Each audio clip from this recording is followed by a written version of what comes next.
SolveYourTech.com, your source for how-to guides and tutorials. If you have a Yeti microphone and an iPhone 13, then you might be wondering if it's possible to use the microphone to record audio on the device. It actually is possible. You just need an adapter that connects the USB cable from the Yeti microphone to the Lightning port on the iPhone. The adapter looks like this. There's a bunch of different options available on Amazon. You essentially just need something that has a Lightning output and it has a USB input on it. This one that I'm using also has an Ethernet port, and it's got a charging port if I want to charge the phone while everything's connected.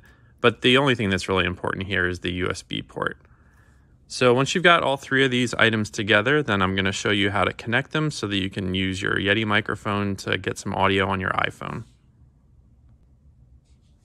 So once you've got your Yeti microphone, your adapter, and your iPhone 13 together, then you just need to connect the Yeti microphone to the adapter and then connect the adapter to the iPhone.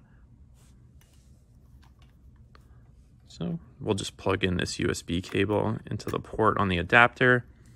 And then I'm actually going to bring up GarageBand first so that we can see the notification that you're going to get once you connect the Yeti to the phone.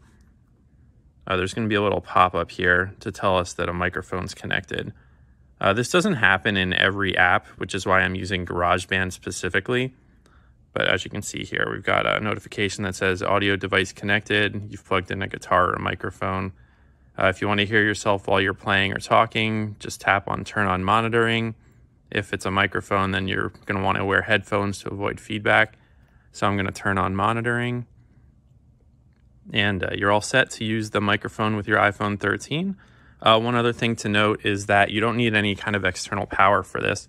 As you can see, the Yeti is got power going to it, as indicated by this red light on the power button.